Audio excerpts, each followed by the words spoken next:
Hello there, and welcome back to The Disconnected. I am here with Andrew and Steven of Chasing Labels, one of my favorite boutique label podcasts. Andrew, Steven, how are we doing tonight? Lovely. Feeling good. Just lovely. We're a fan of your show, and I'm glad we're finally able to talk with you and get on here. It's only been since my watch says 9 years we've been trying to get in contact with each other, Dude, and it's nice we could do it. We're busy people. We both have kids. I mean, at least me and you. I know Andrew doesn't have any kids. I have all the time in the world. Yeah. So it's kind of my fault. It's my fault. I had a kid, and this only happened in the last year. So the other 8 years, I don't know what happened, but yeah. I love how on the same page we all are, because I was about to ask Andrew if we were just going to blame all of this on Steven, but I guess, you're already under the bus, so just stay there. That's what I do. It's what I do, because he runs everything. He's the producer behind everything. So, like, if anything bad happens, it's all on him. It's all on him. Well, Andrew, you got a raw deal then, because in the contract it should say that the producer can't have kids. Like that's obvious. I have to be flexible. I know kid clause. I guess that. Well, we don't need to hear about the making kids process. Thanks, Steven. You don't have to be flexible to do that. There's other ways. If you've seen Don't Breathe, there's other ways. Oh, okay. That's a reference. I'm not saying that's how I did it. I'm not saying that's how Steven. I did it. I'm just saying there's other ways. So first of all, Chasing Labels, for those that have never listened, what is Chasing Labels? Should I do this or Andrew? Oh yeah, please. Oh well. Okay, so me and Andrew, we've been podcasting together for what, about 4 or 5 years now? It's about 4 years, since 2018. Yeah, Wow. So we started out doing a show called the Cinema Discovery Project, which all that stuff's still available. You can still get it on our feed. But we met through a friend, Dan Skip Allen, who we've had on as a guest before. He's a film critic. And we did shows with him called the Top 5 Weekly, where we talked about a lot of, random conversations about and doing top 5 lists and things for different subjects. And through that, me and Andrew became really good friends, had a lot of the same similar tastes. And so we started a show called the Cinema Discovery Project, where it was a very broad thing where we kind of talked about whatever we wanted to talk about. It went through different iterations. So we got to a point where we started talking about like one movie each week. I got kind of bored of that.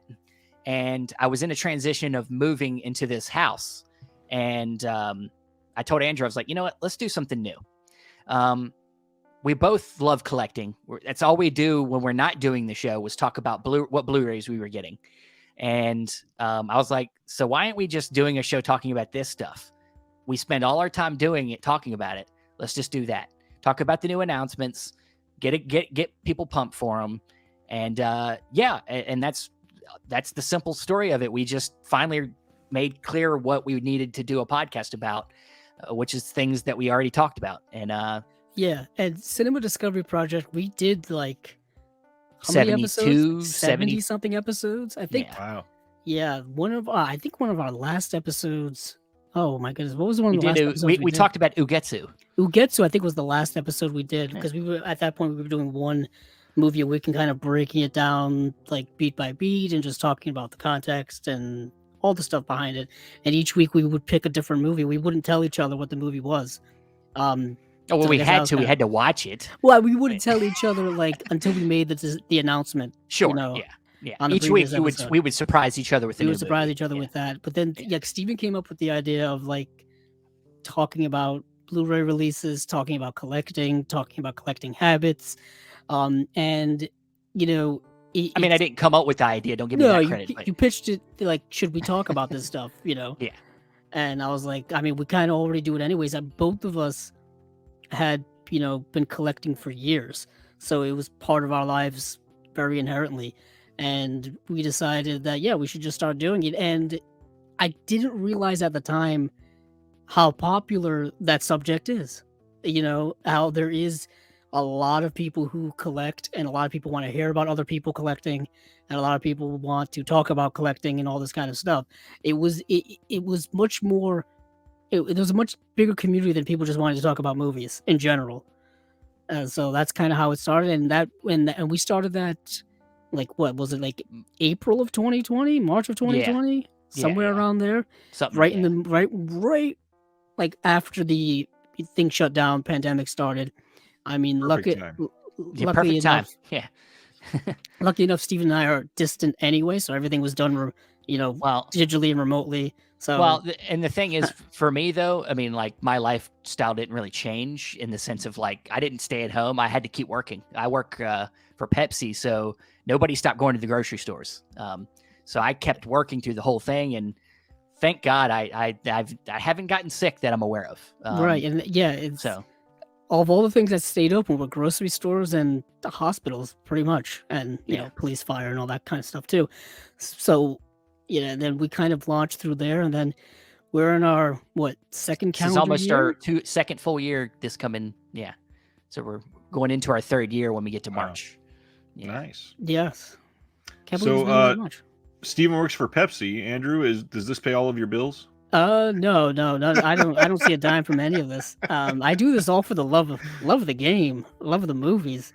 I mean, I'm gonna talk about these releases anyway. I might as well talk about them with other people. Right. I might as well just get it out there and just do it anyways, because for the longest time there's not a lot of people you talk about, and along the way, as everybody knows, life changes, people grow apart, people change, friendships evolve and whatnot, and then the people you used to hang out and buy movies and talk movies with, you just grow distant over time or whatever changes, so you don't really have that camaraderie anymore, so you got to branch out.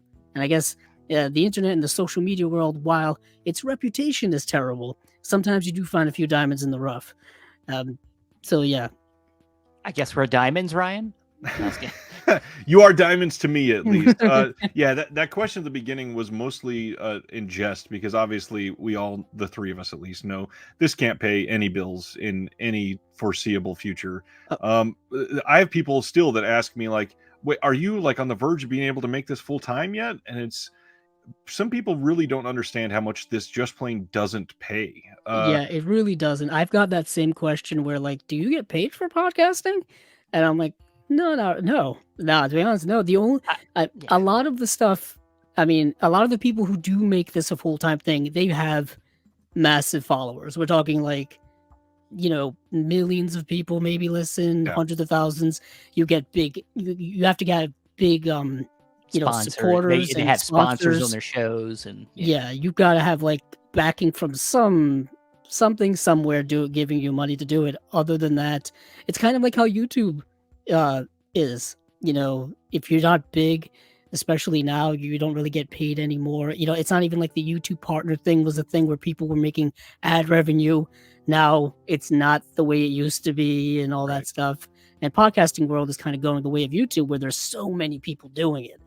So you really got to find your foothold in an audience somewhere. And if you don't, you're just kind of talking to the wind. And most of the time, it seems like the names that are able to make money are names that you already know, basically. And sadly, Steven and Andrew and myself are not celebrities, so we are not making any money from this, and likely never will. Well, we can do it, man. We're on our way there. We're on our way there. Let's just give it another 20 years.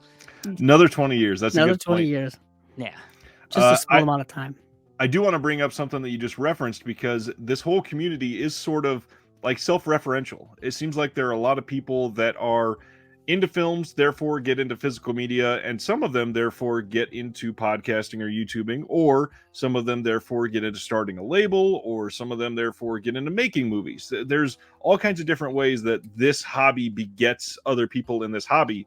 So what was your general path, Andrew? What did you start by wanting to make a podcast? Obviously not. So how did you get into film? No, I mean, it's very fortuitous that I met Steven, who has a lot of he's a very motivated individual to get me to do this. I don't think I would have ever started it by myself had he not started it.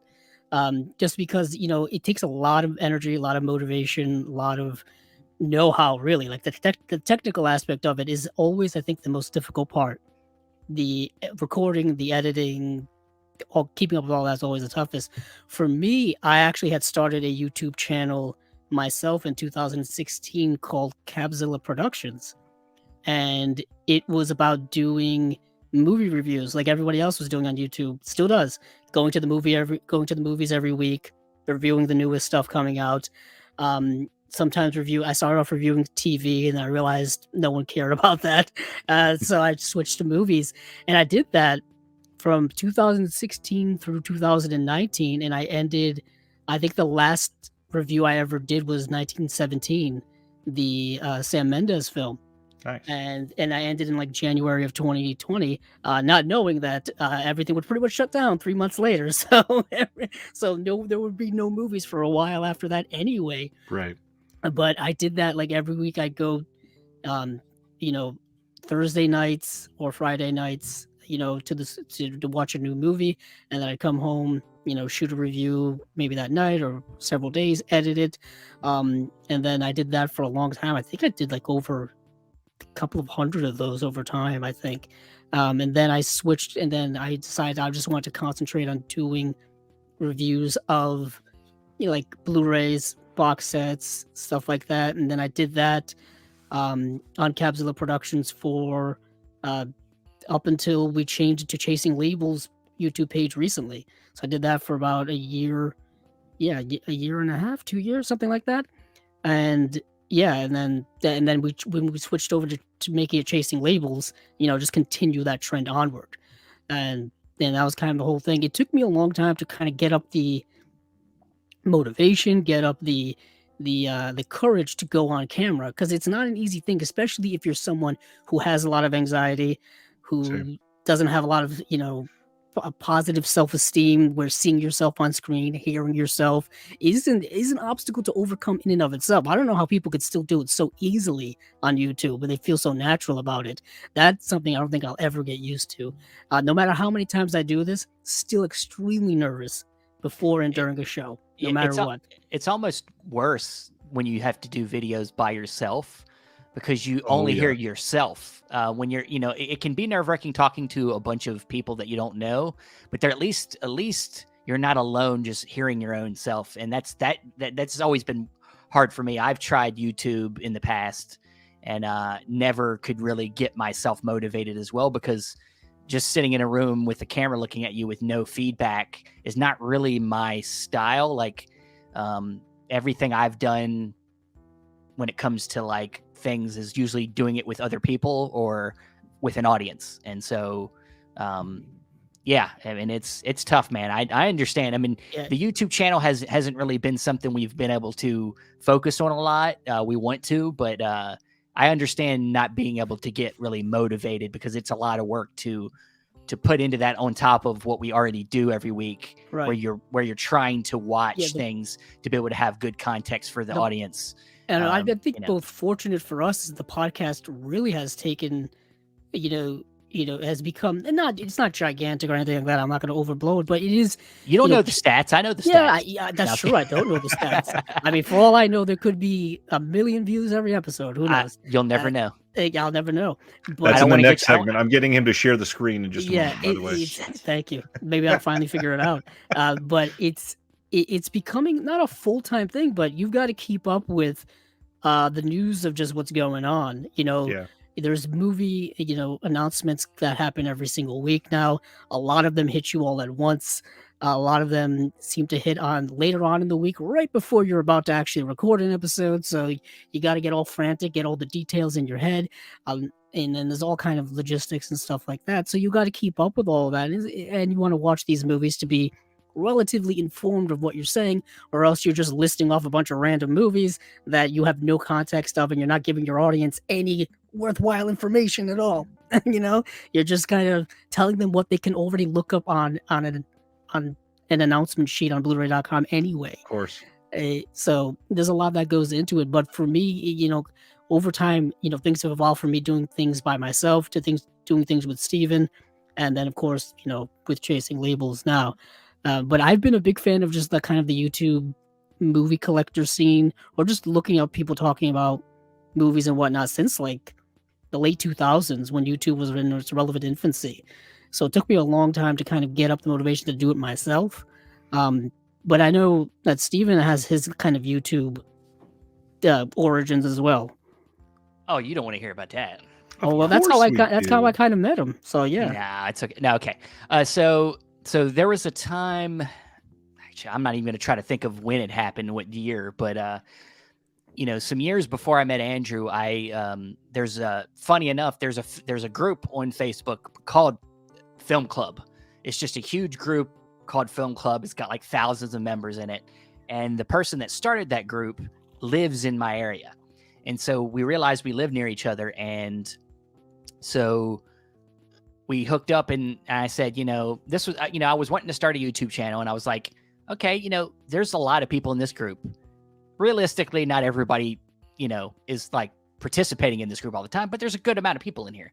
And so I was like, I talked with this guy. His name's Carl Champion Jr., by the way.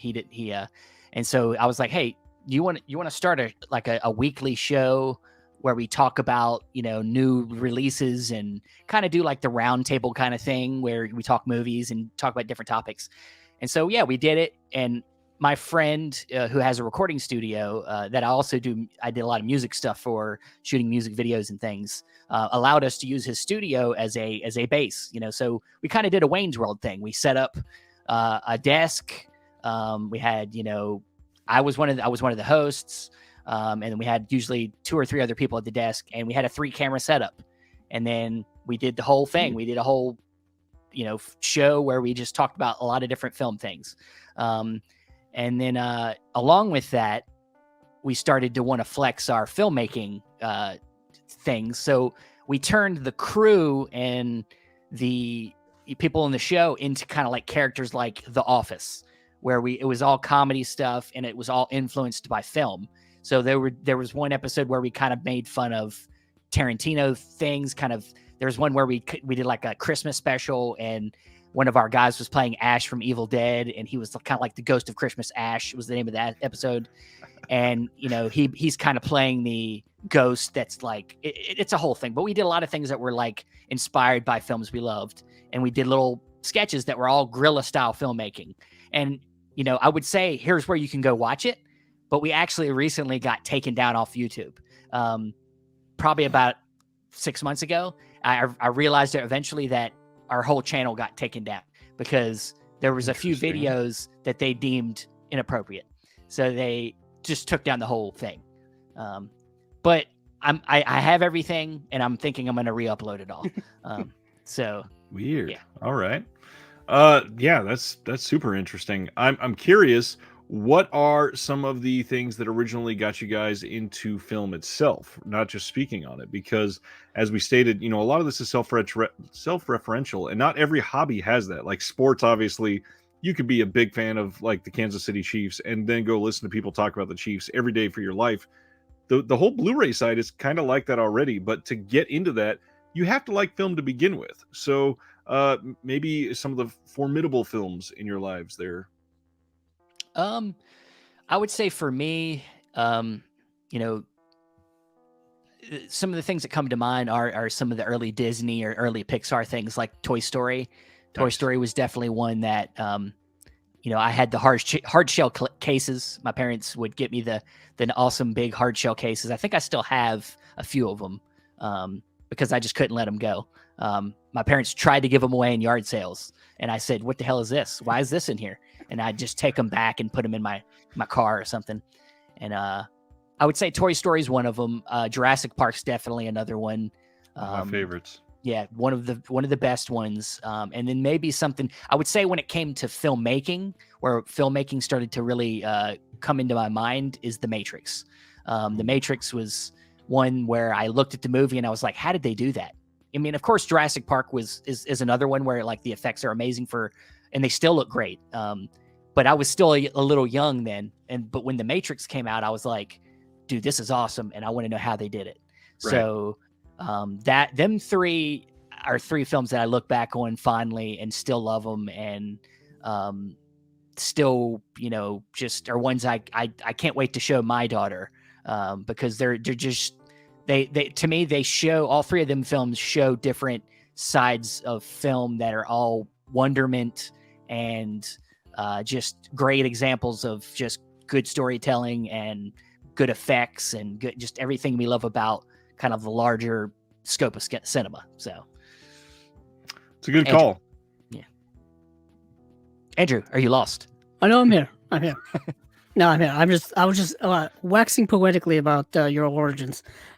But for me, a lot of it is, I think, not ununique to a lot of people's love of movies. All started with at a very young age of watching movies not only at home via VHS, um, depending on how old you are. Sometimes you meet people who don't know what a VHS is, but it started off with VHS when I was a little kid.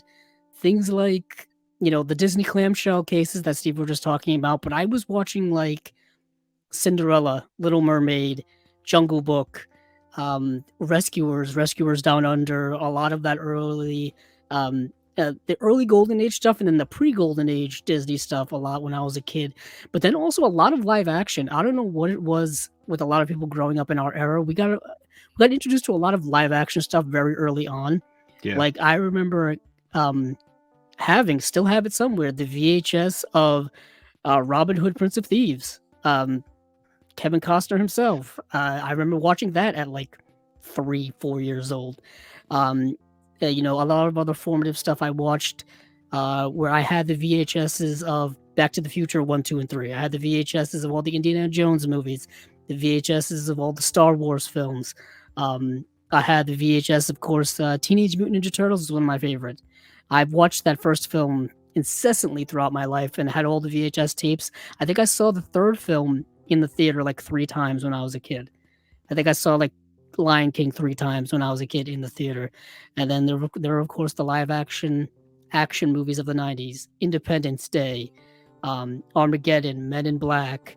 I saw one of my earliest remembrances is seeing Batman Returns in the theater.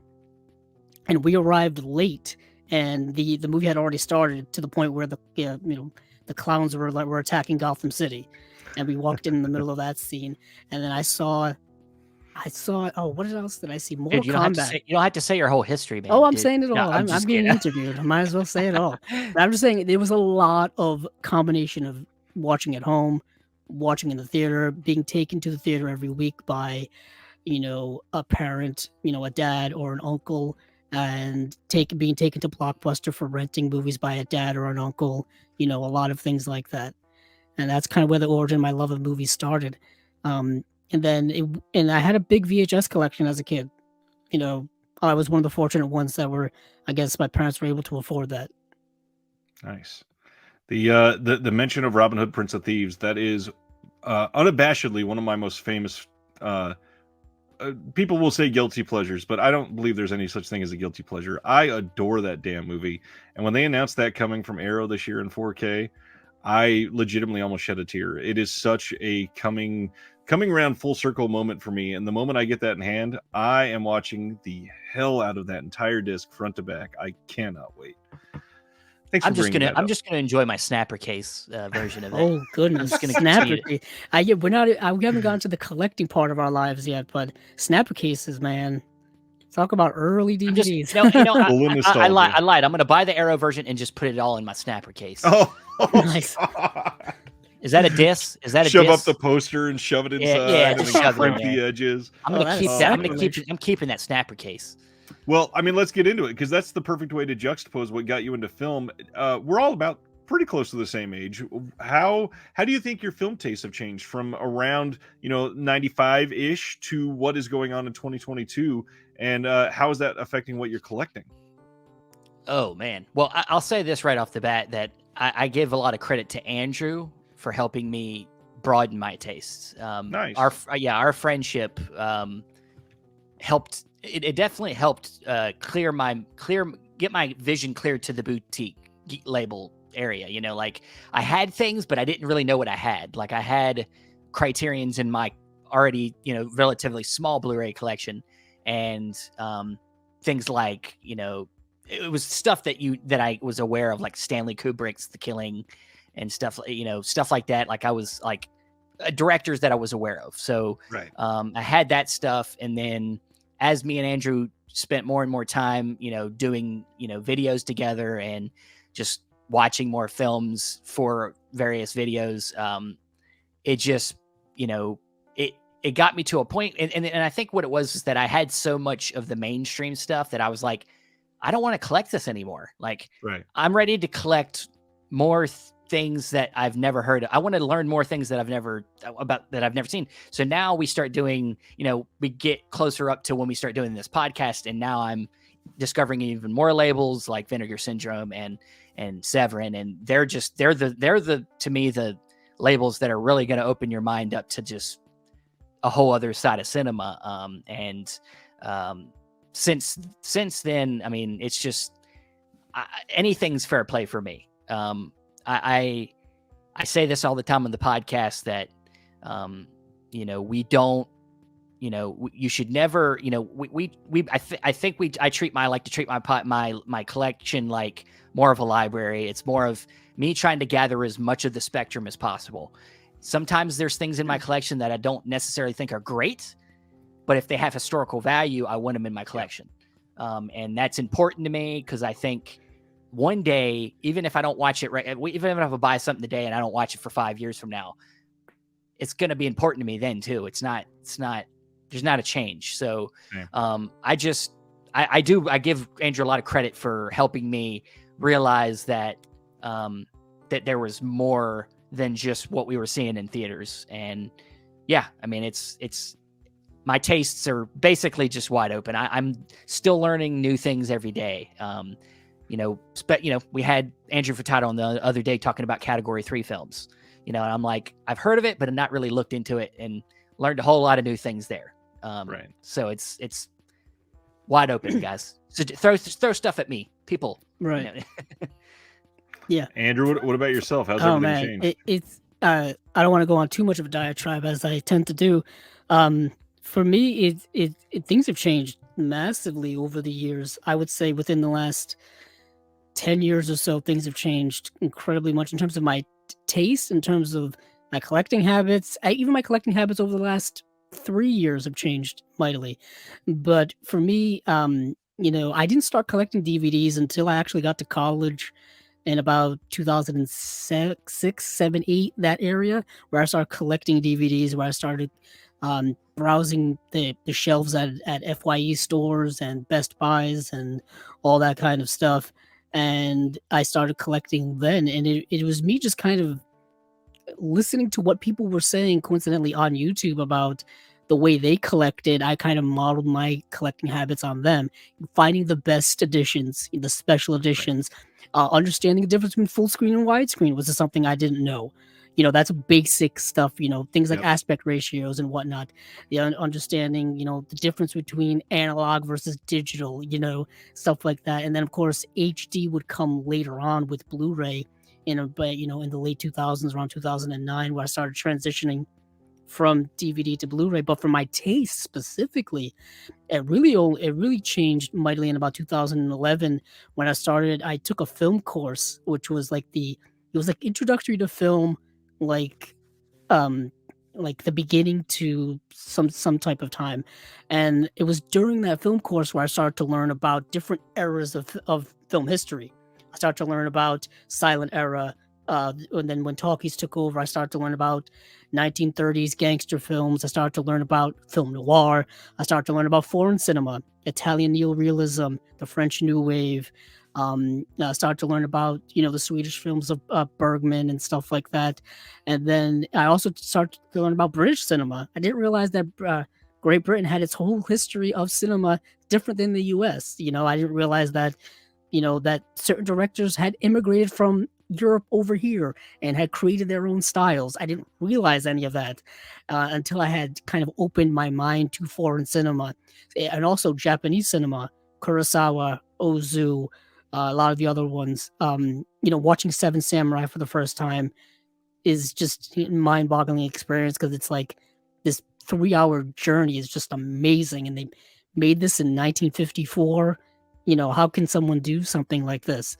Right. Also learning about a lot of kind of modern independent cinema, the whole like Quentin Tarantino, Kevin Smith, Robert Rodriguez, Steven Soderbergh, that whole era of filmmakers, how, there's so much richness in the history of cinema, and it's all out there for us to find now more than ever because of DVD, because of now Blu-ray and now 4K, that, we have access to it now more than we've ever had. So I was like, I got to see everything. I want to see it all. And so over the last 10 years, my change has switched to getting more foreign films, learning more about foreign films. And then over the last 3 years or so, pretty much at the start of the pandemic, has been boutique label heavy. Before then, I had bought things like Criterion I was collecting for years. I started at like the Barnes and Noble sale in like 2011, and then I go there religiously every year. It's a holiday for me. Every year I go there and film and see what they got and whatnot. Buy a bunch of titles, go bankrupt, the usual stuff. Usual. And there was one time where Steven and I had like an arms race where it's like who could buy more in a month. But it got to the point where I bought way more than I already owned way more than Steven.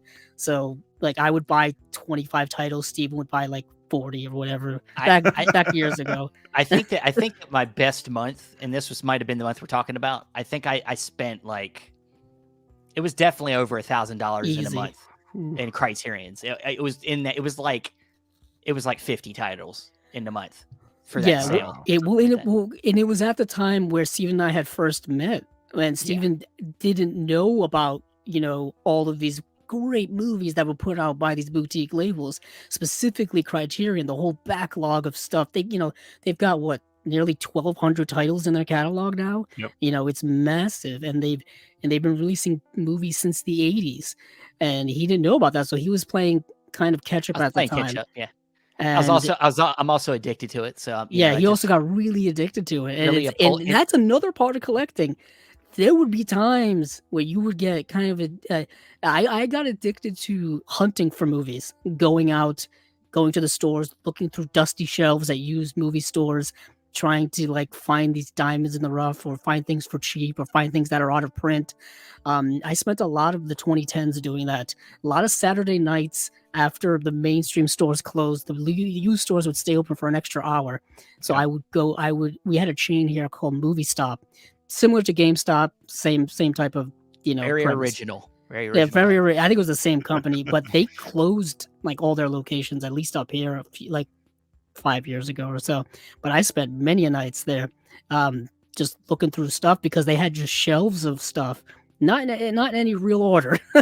You just have to dig. You just go digging, and you never knew what you could find. And that was at the time where I was still like, finding if it was on DVD or if it was a Blu-ray.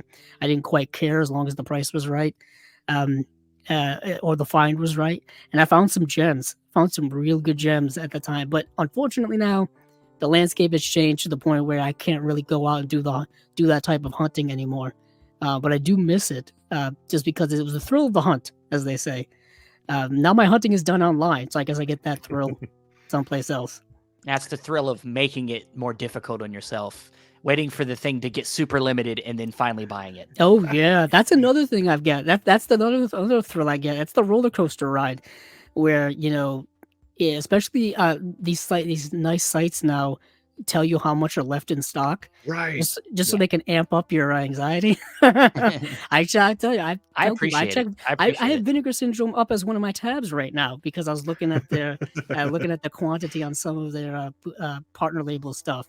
And I'm like, at what point do I pull the trigger? Do I wait for it to get under 100 copies, play the real rush there, or do I just pull the trigger now? What do I do? But you find ways to make collecting exciting for you. I think that's kind of the moral of the story, because it is a very exciting thing, especially when you get that edition that you've been looking for, or maybe that you've been hunting. There have been some movies and some editions that I've waited years to buy, literally years, and I finally get it, and it's like it's a hell of a good feeling. Really is. God, there's like 19 routes I want to take this conversation now after that, because that was such a perfect answer. I do that. I open up a lot of doorways. Well, let's step through one of them. The clear one that I think is a really great stepping off point is we don't really talk a lot about how we choose what we buy. So for both of you, obviously none of us can afford to get everything. How do you choose what you're even going to purchase next month, what you're going to purchase right now, what movies are a must-have for your collection? Well, if you listen to the podcast, you know that I'm a little bit of a box set whore. I'm a box set whore.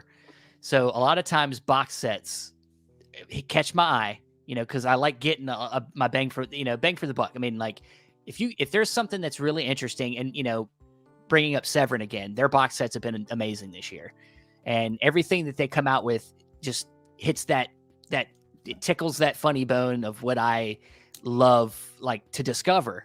So box sets a lot of times are things that I go after first, but it's all, as we say, it's the film's the central thing, and I'll do my research on things that look interesting to me, and if I find that it's interesting, I go ahead and not everything gets the pre-order, but and it depends on where I decide I'm going to buy it from.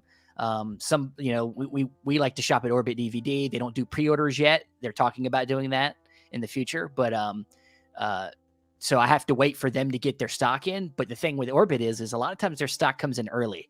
So sometimes I'll wait on them, but a lot of times if I'm going ahead and making a decision, I'll, specifically like Indicator. Like I think I go ahead and I pre-order Indicator right away because I'm just such a fan of them, and it's really just where my trust lies the most. I trust Indicator as a label. They don't fail me a lot, so I get most of their releases right off the bat. And I mean, I think you just got to understand what you like. You got to understand what your tastes are, and also be okay with breaking some of your own rules, like with what you think you might like, and what, just be open and do your research. I think you should look into everything. The internet is a wonderful place for that. You can look into it, see who directed the film, see who's, see if it sparks your interest, make a decision with what money you have. I think you have to be responsible. I think, especially if you're people like us that have families, right. You have to be thinking about them while you're making these decisions. And so I'm going for something a lot of times that I think might be super limited, that I think might run out fast. I took that, for instance, like Shaw Brothers last year, I thought was going to be something that went fast. Now it didn't. They made so many of them that it's still in stock. It's a year later, you can find them for the same exact price that you paid for a year ago. But that's what I do. I'll make a judgment call on what I think might be something that is an edition I really want that's going to go fast, and I'll probably go ahead and snatch that up on a pre-order, or within a couple weeks, go ahead and buy it. So deciding what to buy can be difficult. There's things that hang around out there, and you just gotta. I make lists. I make lists on the side in my phone, like remember this, because you're gonna want to come back to it. So and sometimes you do end up missing out on something, which is unfortunate. I think many of us have stories about missing out on something, whether it was something that was on sale for a ridiculously low price, or whether it was something where a website screwed up when it came to a technical aspect, to where something dropped to a ridiculously low price and you still missed out on it. And then sometimes things are so limited that you miss out on them, and then you have a good story to tell. My story here on the podcast used to always be what was it, Stephen? The Gamera Complete Collection, the first release, the big box one. They since released them individually in 2 different box sets. You can get them. It's not the same. Don't lie to me on that. Lie to yourself. It's that's the one that always I always bemoan that I missed out on. But you could still find things like that, but you got to pay an exorbitant amount to get it. And a ridiculous amount to get it. It all depends on what you have available to you financially and how badly you want something. But I don't like to make rash decisions when it comes to collecting. I'm way more patient than Steven. That's kind of our yin yang relationship when it comes to collecting. Steven was a pre-order, instant pre-order guy since I've known him. He's cooled down a lot over the last year or so, but I used to ask him, "Hey, did you hear that this? Did you see that this is coming out?" And he'd be like, "I already pre-ordered it." So it's that's that. For me, I'm way more cautious, patient, hence why I do miss out on some things. And I also wait to see the trends. I know certain sites and certain labels we tend to collect from do have sales rather around the same times every year. Indicator has the flash sale twice a year. Criterion has not only the flash sale on their website twice a year, but the 50% Barnes & Noble sale still happens every year, every July and every November. I'm saying that because it could go away at any time. So There've been far, rumors of yeah. it going away. Let's hope it doesn't. But as of right now, it's supposed to still happen relatively soon, actually. So this coming week, I believe. I believe yeah, Starts Friday, the 4th. Yeah, so it's happening already. So I wait for that. Black Friday is another time if you want more mainstream stuff. I always tell people Black Friday, if you want anything mainstream, like the mainstream blockbusters that came out this year, the Marvel stuff, superhero stuff, all that stuff's going to be cheap on Black Friday for the most part. So jump on that while you can if you can wait, because that stuff hardly ever goes on sale anymore, the more mainstream things. But for me, collecting always comes down to the movie itself. Is this a movie? One, is it a movie I know? Is it a movie I've seen? Is it a movie I've wanted to have seen? Have I been waiting for this Blu-ray to finally come out? And now I can finally get it. And is it something that I have in my collection already? And if I do, is this a better version of it? If I don't, is this the best version than the previous version? All those things pop in your head when you're a collector. Right. And also pricing is a thing as well. How expensive is this? Is this Blu-ray worth $40? Is this release worth $60? Sometimes you gotta really take that into account, because although this is a great release, is this price really worthwhile for one movie? How much do you want to pay for one movie? That's why the box sets, you can kind of maximize your value. And I think that's what the allure of them is. Getting 6 movies for $60 or whatever the price may be is a pretty damn good value. You're getting all those movies plus the extra features, plus and hopefully a good quality, well-designed, well-packaged collection. Not all of them are created equal from everywhere, but for the most part, you kind of know what you're getting yourself into. So you got to factor in all those things. It's all about maximizing your value and spending what you can and what you can't, and being patient, I think. And then, but of course, if you have the funds, by all means, go buy whatever the heck you want. By all means, if you can do it, we're only here for a very short time. You might as well go full tilt, go dial it up to 11. Buy the heck whatever you want is a really good way to transition into something that you guys have discussed previously on your show. And I think may have been the first time that you guys brought up my show on your show, which is when you discussed this ongoing conversation between collectors versus film fans, and how perhaps there's a side of this that people are getting toxic about, and that the whole limited edition allure might be a little toxic for people to fall into that trap. Since it's been a good 6 or 8 months since that conversation, how do you feel we're trending in that regard? Look, I mean, it's, there's, I feel like there's always, 2 sides to something like this. I think like it's, I think just like what you guys were trying to say, in your response to that video, that you felt like that they were kind of turning collector into a negative thing. And, I don't agree with, I don't know that, Aaron Pym, who was part of that initial conversation, came on, talked with you. You kind of smooth things out, I think, by the end of it. But I do think that, we're getting so in that conversation gets semanticsy. It's like, do we want to call ourselves, curators?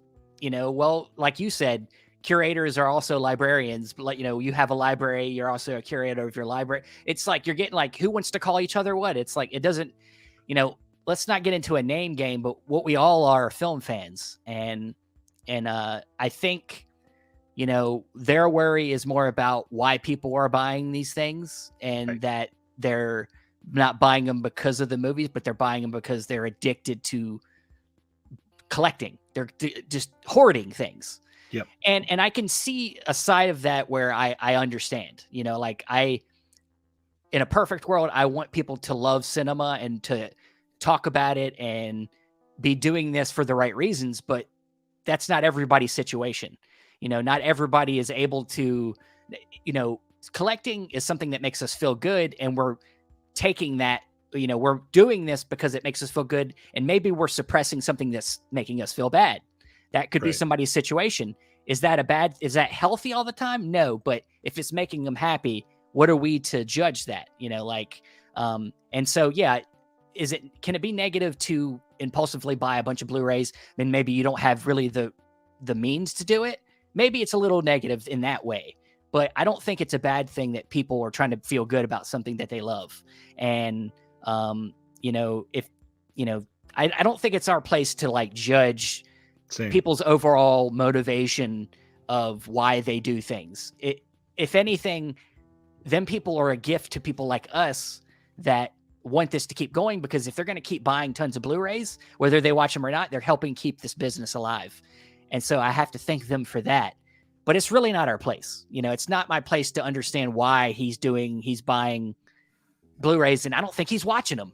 I don't think that's not my place to. I don't care. I'm kind of with you, Steven. I mean, I don't. I mean, for me, I take a very liberal stance when it comes to movies and just what movies mean to people, because movies can mean so many different things to so many different people. And I also think that movies can be kind of anything you want them to be. They can be comfort, they can be educational, you can study them to learn from them. They could be on in the background while you do other things. They don't have, they can function in many different ways.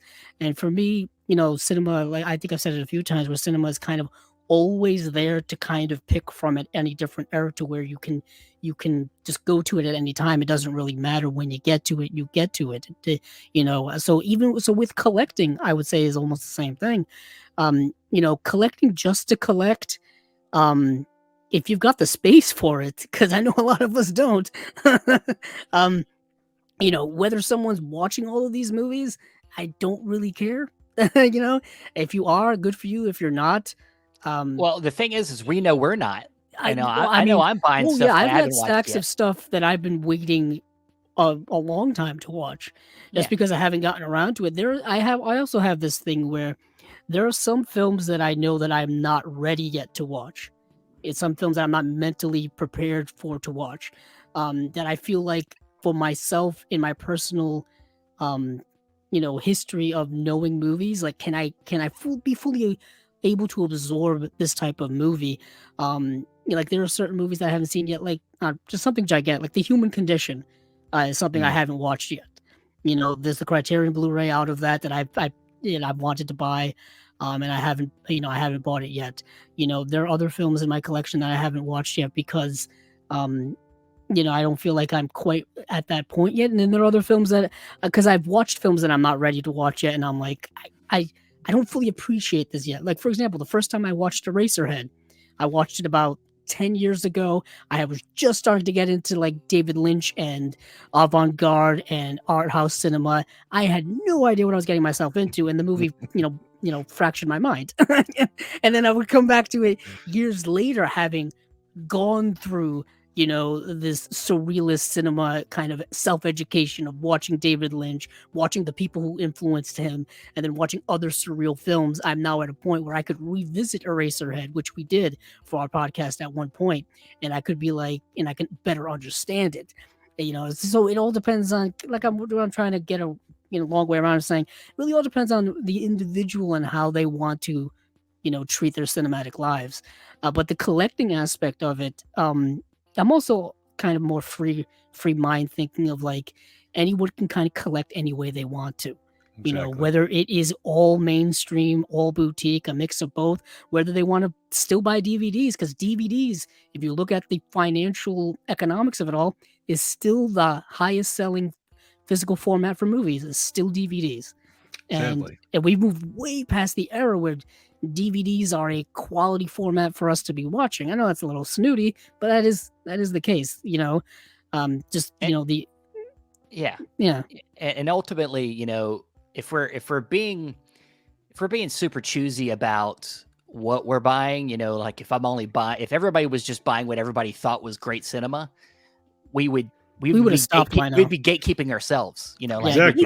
Gatekeeping is another thing where we're seeing that a lot now, specifically when it comes to deciding about what we want to see from which label or what we expect to see from which label. God, True. I'm so sick of hearing about it. Like I'm so And sick it's of like if a yeah. label releases a certain type of movie for a longest time, let's say they only release old Hollywood stuff, and then they start releasing things that are different, people are like, oh, I wish they would release those types of movies again. Yeah. And I'm Yeah. like, they're probably going to, but it doesn't mean that they have to keep releasing those type of movies. Like I think I brought up Indicator in one of our recent episodes where I'm like, people expected Indicator to keep releasing the same type of movies that they were releasing, and then now they're releasing more, more deeper cut British cinema that people are not aware of, and it's not going to be for everyone, and it's not going to even be stuff people have heard about, and it may not even be great movies, but they can release it because they have that prerogative and they have the ability to do it. And it doesn't mean that, we shouldn't be like attacking them for that, you know what I mean? Or pushing back against that. Criterion, I know, gets a lot of that pushback with a lot of their selections because everyone views Criterion with a sense of prestige and a sense of honor, where they put out Citizen Kane, they've put out The Red Shoes. Why would they put out some of the Princess other Bride. Yeah, why would they put out Princess Bride got pushed back, and I'm like, how? Bull How? Durham. That was, I'm pretty sure Princess Bride was already in the collection to begin with. I think Yeah, it was a laser technically, disc. yeah. Vinegar Syndrome's getting a lot of that flack this year too, because they're putting out bigger titles, and people are like, "Come on, where's our no-name horror?" And in all reality, putting out one copy of Roadhouse could sell enough for them to be able to put out 10 no-name horrors. So you should be all right with that. Yeah, it's like they just put out the Amityville Horror, which is not a mainstream horror film, but it's a well-known pop culture horror film. And, that's not the same as them putting out like something like The Mutilator or whatever it may be, some of their more like deeper cut, B or C movie It's not titles. Six String Samurai, it's not, Oh, yeah, great movie. which is Underrated. amazing. It's one of the most underrated releases, It by was the way, one of that you their guys should best- buy I more think of. it's one of their best Yeah. releases. It's amazing. Their whole thing of kind of spreading out. But the thing is, they kind of spread out the love, though. That's what I kind of love about Vinegar Syndrome, is like they've got their main stuff, which is their brand, as you say, and then they've got the partner label stuff, which does all the goods. Nice. Then they've got their partner labels, which put out a diverse group of things.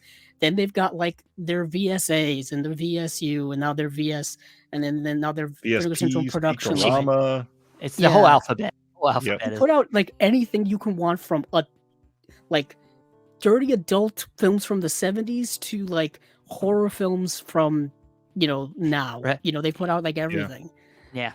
It's and there's enough of this diversity to go around, I think, for everyone to be satisfied.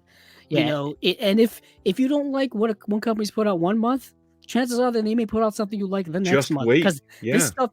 this stuff moves. Just being in it, it's like, I can't believe, we're talking about this same company again. I felt we just talked about them. This stuff moves so fast. Well, and the pandemic alone has shown us how many things can be delayed and delayed and delayed. And there's so many titles that should have been released sometimes literally a couple of years ago, and just because of elements or rights issues or something else getting, I mean, perhaps Martin got pushed for so many times. I mean, just trying to get that. I mean, the Hitcher, we talked about the Hitcher early on in our show, and we're still waiting for that. I don't think we're going to get it until it's going to be early next year, I think, maybe. Yeah. Hopefully. I'm hoping. But yeah, I mean, it's, and to put it, to get back to that initial conversation, ultimately, I think, like I said, like we don't need to judge other people's collecting habits. I think people, as that term influencer, it's our job to do what, to say our piece. And if we can influence people to maybe be more open-minded and maybe like our point of view, then that's great. But if they don't, that's okay. That's the part of, if you're not having open conversations about your habits and your collecting and all that stuff, then you're not somebody that really needs to be part of a community. That's what a community is. I think that just, not to get too broad of a subject, but it's kind of like the internet culture of itself. If you don't like something that you see or that someone says, you can kind of move on. Like life is so fluid where things are constantly moving forward, where like, just go, you know what I mean? Like if you say like, I don't like Vinegar Syndrome because they put out bad movies. Okay. but move on to Sure, the next okay. one. Doesn't change anything. I just Yeah. like, what do I do with that information? It's like, all right. I mean, you can Thank try you for to telling me. What do I? convince them. You can try to have a conversation and influence them otherwise, but most of the time on the internet, that's kind of hard to do. Yeah, it's like why would I waste my time trying to change this person's mind? Because True. chances are you're not going to. Whether it's politics, whether it's certain cultural things, whether it's certain, humanistic type rights things. If people are entrenched with their opinion, chances are it's been in there for a long time. Changing someone's mind about a lot of things is really difficult. And sometimes it's just not worth the energy because you got to focus on more positive things and probably focus on things that are more important to you as a person. Even with agree. movies, like I would rather just move on. Like if someone tells me that they don't like a certain movie, good for you. Let me go watch. I want to watch something else. I got too many movies to watch, too many movies to buy, too many movies to collect again. This is why we don't have. This is why we don't pay attention to a community as much. I don't got time for this. This is too much work. I'm not here for a long time. I'm here for a short time, and it's got to be about movies. And I'm here for a good time. So to make it good, I'm going to do what I want. That's kind of the basis of the whole thing. This is my party, and I'll do what I want. Sorry, that's not the song. Especially something as personal as what you're and I'll cry if I want to. Yeah. Is that the is that the song? Either way, it works. I remember that from Problem Child. Talk about an early, going back to what you were saying about an early film that I watched a lot. Yeah. Those Problem Child movies. Same. Yeah. We are very much of the same era. All right, let's go one more big question. Something that both of our shows share a lot, other than the announcements, are these interviews. And both of our groups are kind of making these interviews really special for a lot of people. I'm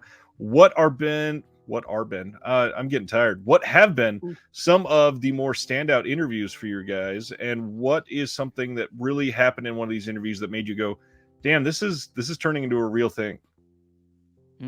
Andrew, you want to start? You want to go with me first? For me, I'll start general and then go more micro. Generally, getting to talk to people that I've never thought I would ever get to talk to on about such a personal thing as movies or movie collecting has been incredibly satisfying for me. Like I've never in a million years thought I would talk to Eddie Muller. Eddie Muller from TCM was probably my biggest interview, biggest highlight, I think, for our show so far. Just because TCM, I first got into TCM several years ago. I was much later to that area than a lot of other people, and then once I got to that area, I fully dove into classic cinema. I love classic cinema, old Hollywood movies from 30s, 40s, 50s, 60s, all that kind of stuff. I'm a history buff, so I love all that stuff. Right. And getting to talk to someone who's so close to that stuff, being the czar of noir, loving noir so much, and going from seeing him doing his hosting duties on TCM to getting to talk to him in person about movies is just something that I never thought I'd be able to do a few years ago. Never thought I'd be able to do it. Yeah, Steven. Yeah, it's tough, man. It's like it's one of the things where you don't want to like point out necessarily, because I think for the most part, almost every interview we've done has been very rewarding in some way. Same. And and they all bring different things. Some you get into real deep conversations about just your favorite movies. And then sometimes it's we get it becomes more technical. We're talking about the industry a little bit more. One of my favorite ones that always comes back to me is actually one of our early ones, and that's with collaborator Justin Beam. And he had a lot of good stories about him working with Dick Miller when he passed, and then him doing a commentary with Roger Corman, working on that commentary, and just that was a great one. Justin Beam's just he was just such a great guest. Yeah, he geeked out about Halloween because he had worked on a lot of Halloween releases, and Halloween's like a favorite horror franchise of mine. He was great. Him talking about going through like just dropping in conversation, going through a McDonald's drive-through with Roger Corman. How real? Like, is that real? Will you buy me some fries? Or please, or just talking about what he was talking about Vincent Price, and he was talking about Alice Cooper. Yeah. And just like the casualness of that, as if like, yeah, all of us get to talk to Alice Cooper. It's just, I mean, I think he knows that it's awesome, but it's just like, it's, when you hear people talk, any of these guys that, we either get an interview or they talk about people they know, it's just like, we're so close. like, Like, how many so steps close. how many steps are we away from that person? Right. Yeah. We've been very fortunate that I think all of our guests have been great. Yeah. We've never had a guest that's been Same. difficult. We've never had a guest that didn't bring something, to the table that was fun and exciting, that added to our show, added something informative, or that we've gotten to, give to our audience something else other than ourselves. You know what I mean? I think everybody's been able to, bring something to our show that we could then, pass on to our audience. Yeah, and a lot of that, I would say, a lot of that is Steven. Steven is the one who does all the communication with people. I don't like to talk to people in general, so Steven's the one who does all the talking. He's the face of the organization, essentially. It's I knew he takes some swings. He takes some swings. And Ryan knows this. He does the same thing. It's just about, you just got to try.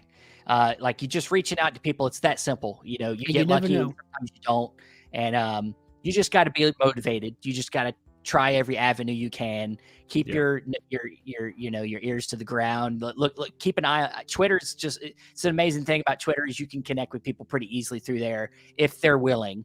Some people, block out their own DMs and stuff like that, but you could make friends in different ways, and you just got to be motivated, and you got to look at, one of our main things about having guests is to make sure that we're highlighting the people behind these releases that we love so much. And that's just I think that's the biggest pleasure about doing it is having a Cat Ellinger, making sure that name gets put out there. That, I mean, tons of people know that name, but we want to help reinforce it as much as we can.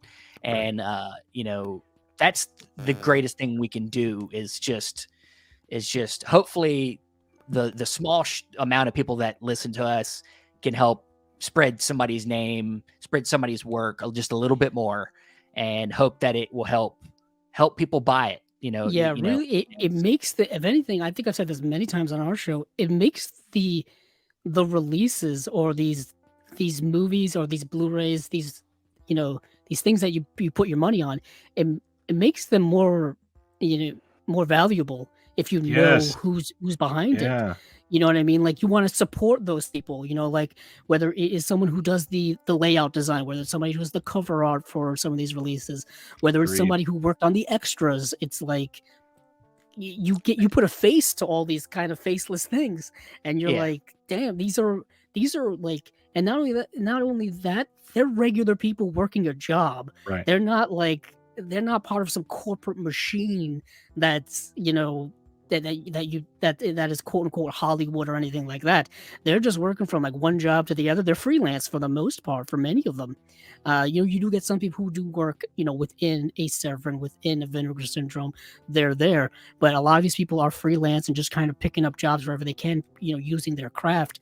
And then you get to see like their effort that go into it. And you get to also see that they're kind of like us. They're film fans. That's where it all starts. Yeah. It all starts for the love of movies. I look at it as, when we do these interviews, we're doing the special featers for the special features. Exactly. Kind of. Yeah. So I think Kat Ellinger one time said that she has 25 part-time jobs, and people don't realize how much that is true for a lot of these. I mean, Kat literally just recently directed a full-blown documentary. She wrote it, she edited it, she is doing special features, she's doing visual essays, she's doing commentaries, she just started another podcast. That type of person deserves all the credit, and they don't usually get that sort of spotlight. So your guys' group and my group, I mean, the amount of time and effort that we're putting into it is worth it, because a lot of these people are genuinely special. And I don't know if it's true for you all, but for me, a lot of the stuff that has made it special for me is the off-air conversations. We'll get done with the recording. Like Brad Henderson from Vinegar Syndrome, he, first of all, everybody knows he is a talker, but he knows he's a talker. Yeah. He did my Thursday show, and we talked for about 3.5 hours, and we're like, all right, that's done. Have a good night. Thanks for talking. And we just sat there for another hour another full-on hour just discussing things, and it was just a beautiful time to learn more about somebody that you like and respect their output and get to know them as a person. And it's special, and it brings this era of humanity to these releases that you don't get anywhere else, really. Yeah, and that's the thing too that boutique labels just really do a lot is it gives it's caused us to focus on that stuff more. And now, you know, because when you talk about mainstream releases, we're not looking like who did the commentary on this, unless it's something really special. But like these boutique labels have made it a thing that they make sure they list everybody that's been involved in making this release. And you're like, okay, so I know your name now, and now I can go find you maybe on social media, and we can have a conversation. That's something that most mainstream releases are not. They don't care about. They're not putting booklets in their releases and then you telling can you see what those other people have. You can see what those people have worked on, and you can go back and be like, "Oh yeah, I have this in my collection," or "Oh, I've been wanting to get that." Now it maybe puts more emphasis on you wanting to get a certain release. For me, I'm always someone who's incredibly indecisive about buying things, so any little decision that can sway me, I take into account. Like I will go to like our friend Scott Saslow, who does a lot of the layouts and a lot of the artwork and stuff like that. I'll go to his site and look at what he's put out and be like, hey, you know, what do I want to buy myself for Christmas? What do I want to buy myself for a birthday? You know, maybe this will help me decide what I want to buy. Or it's something like Sister Hyde, who just won an award for her poster for Bodies, Bodies, Bodies, the movie that just came out from A24. And it's just like, you meet all these people and you realize they're a lot closer to the things you love than you realize. They just don't get the spotlight that they should probably get. Well, I think that's a good transition then. Speaking of things that don't get enough spotlight, let's talk about an upcoming collaboration between Steven from Chasing Labels and myself. And let's talk about what we have on our docket. Steven, you want to do an introduction? Oh, sure, man. I guess. Once again, I got to introduce something. Hopefully, I get everybody's Come name on. right. No, it's good. So here we go. So me and this was a few months back ago. I had the thought in my mind that, and it's something that I had kind of done with my YouTube channel. We'd done our own Academy Awards for mainstream things, and so I was like, look, we need to do this for discs. Blu-rays need their own award show, and we need to be on a level that I think everybody will really appreciate it. And so one of the first names that came into my mind was Ryan, because I knew Ryan was a motivated guy, hardworking guy. And, he's in the YouTube space. I'm not really in the YouTube space anymore. So he's going to be the guy that can help this come together. And so I reached out to him. Funny enough, at the same time, he was like, I was just talking about doing this with somebody else. Yep.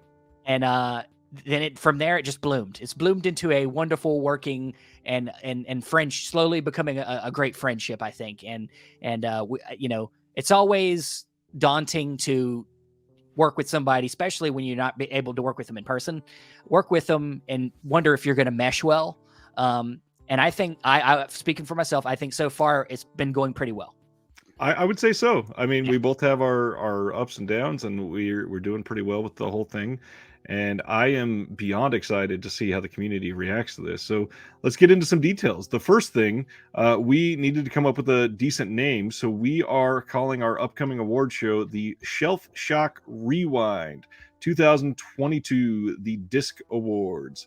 And the big date that we're all looking forward to is this is not going to be an award show until February, because there's still a lot of discs that come out in December and November. A lot of the November Vinegar Syndrome stuff people won't have until perhaps the end of December if you're not a subscriber. So we're going to be able to vote on some of these releases all the way through the middle of January so that we can do this the right way. What else would you like to share with the community on this? Well, at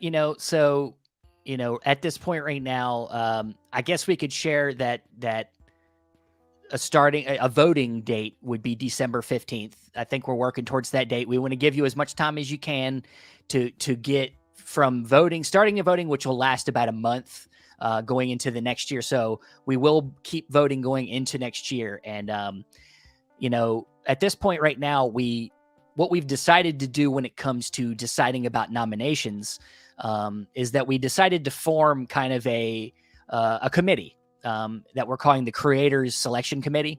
And this committee is made up of tons of contributors, producers, and other content creators around the industry of boutique labels, whether it be podcasters or YouTubers.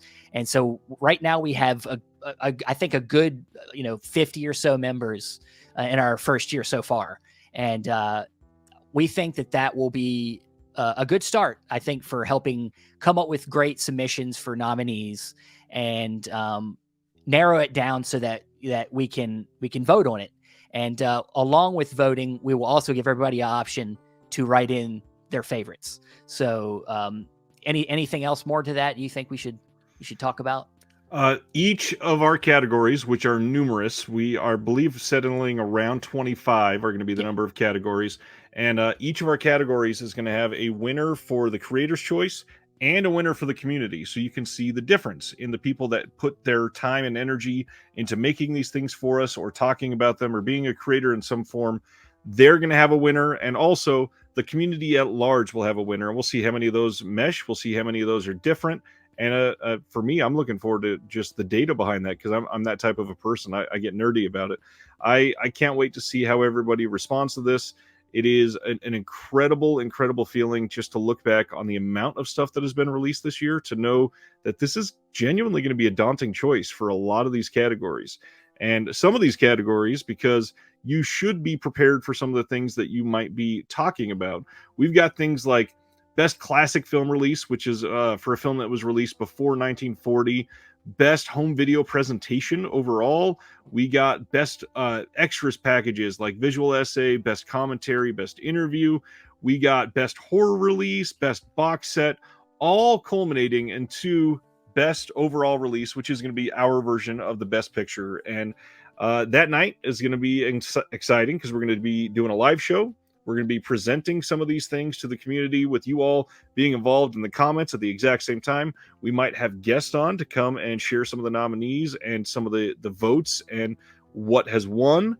Perhaps if they volunteer, we might get some of the people that have won to be able to make an appearance that night and talk about that release. There's a lot of stuff we're working on, and it's going to be so interesting behind the scenes to watch it all come together. And I can't wait to see how everybody responds. Yeah, I think that's the most exciting thing is that we're getting really, the further along we do this, the more closer we get to voting and and sharing it with more people. We're getting really excited to share it with everybody else. And yeah, I mean, it's going to be interesting. It's going to be interesting to see how the first year of anything is going to be always growing pains. There's going to be things that we maybe made decisions on that you don't like. Right. And there might be things that get nominated that you don't like, or things that didn't get nominated that, you're upset about. That happens with any award show. But we hope that ultimately the big thing that we're trying to, and I think any award show really strives to do, is to have a perspective on getting able to show as many different releases as possible, show off as many different releases as possible. And that's why we have a committee. That's why we have a committee with all different likes and dislikes. And they're all these committee members are all coming from different backgrounds and different tastes. And we're going to have a lot of different nominees for you to choose from. And then, like I said, you write in for what you like if you don't like our selections. No matter what. But we have to have a starting point. So the nominees will be there. It's like you said, daunting, but the challenge is really fun. It's a really fun thing to try to do something like this with a whole bunch of people. And when you get a whole bunch of people to do one thing, it can be beautiful. This could end up being a really fun thing that we do every year for a while, But it's important to participate in that first one. So make sure you spread the word, get everybody involved as you can. We're going to be reminding people throughout the entire process when it's time to vote, when the vote is coming due, what you can do to help. And we'll have copy that you can share. We'll have promo pictures, everything that we can, just to get the word out, because without that, it's gonna just be a bust. And I think that this is something that, if it goes well enough and reaches enough circles, this could be something that we look forward to every single year. And it could get better. It would get better at, with who's going to be presenting. We could get more people involved presenting. We get more of the labels maybe involved in wanting to even maybe accept the awards and acknowledge them. if they like it enough, so that's things to think about. And so ultimately, I just can't wait to just share it with you guys, and I hope you guys like what we do with it. And if you don't like it, you can tell us, and we won't cry on screen, but we might cry off screen, just so you know. So as we said, Shelf Shock Rewind 2022, keep in mind this will be February 19th, and we are going to be doing voting from December 15th through January 15th. More to come on that front, but it's an exciting thing to look forward to. And I think that's our show. Andrew, Steven, thank you so much for coming and hanging out.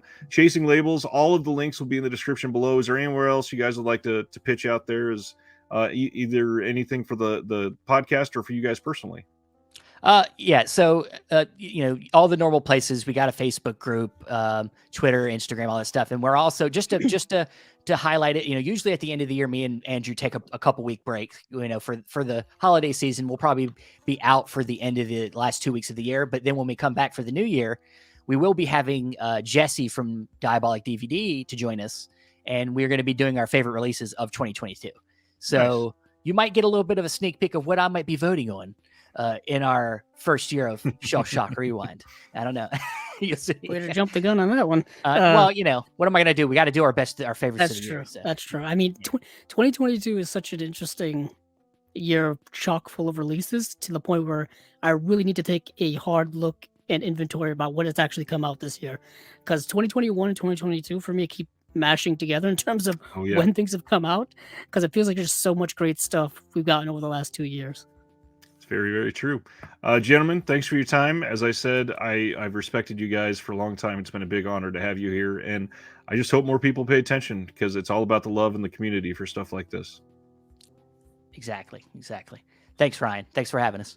Well, as usual, I would say from one collector, but from 3 collectors to all of you. Have a good night.